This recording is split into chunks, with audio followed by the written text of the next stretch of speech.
सभी विद्यार्थियों का मेरे चैनल में हार्दिक स्वागत है। आज मैं उपस्थित हूँ व्याकरण लेकर। तो आइए पहले इसका अर्थ देखते हैं। व्याकरण किसे कहते हैं? अर्थ है इसका, व्याक्रियन्ते शब्दा अनेन इति व्याकरणम, अर्थात जिसकी सहायता से शब्दों के अलग अलग भागों का पूर्ण विवेचन हो। जिसकी सहायता से शब्दों के अलग अलग भागों का पूर्ण विवेचन हो, उसे क्या कहते हैं? व्याकरण कहते हैं। तो ये इसका अर्थ है, परिभाषा है। इसे आप लिख लीजिएगा, नोट कर लीजिएगा। अगला है संस्कृत वर्णमाला। तो संस्कृत वर्णमाला के अंतर्गत सबसे पहले प्रारंभ जो है वो किसी भाषा का वर्णमाला से ही होता है और इसे 4 भागों में विभक्त किया गया है। वर्णमाला जो है संस्कृत की, उसको 4 भागों में विभक्त किया गया है। पहला है स्वर, दूसरा है व्यंजन, तीसरा है विसर्ग और चौथा है अनुस्वार। यानी प्रथम स्वर, दूसरा व्यंजन, तीसरा विसर्ग और चौथा अनुस्वार। अब इसके भी भेद हैं। तो पहला है स्वर। स्वर के भेद हैं, जैसे छोटा, बड़ा, छोटी, बड़ी, ऊ और बड़ा ऊ, री, ल, ए, ऐ, ओ, औ स्वर वर्ण हैं। इसके 3 भेद हैं। तो इसके 3 भेद देखिए। पहला है ह्रस्व।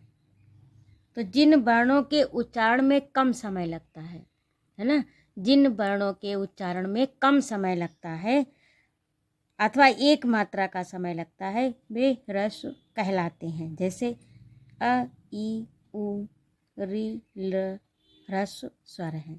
आ गया होगा आपकी समझ में।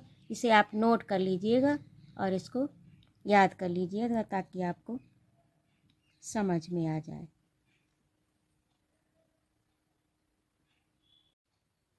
और खा में है आपका दीर्घ स्वर। तो दीर्घ का अर्थ होता है बड़ा।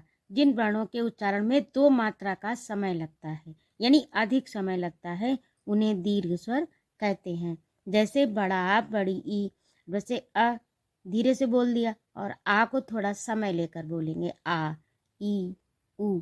थोड़ा सा समय अधिक लगा तो ये दीर्घ स्वर कहलाते हैं। और नंबर 3 पर है गा में, देखिए प्लतु स्वर। जिन वर्णों के उच्चारण में ह्रस्व स्वर का 3 गुना समय लगता है, इनमें क्या लगता है? 3 गुना समय लगता है।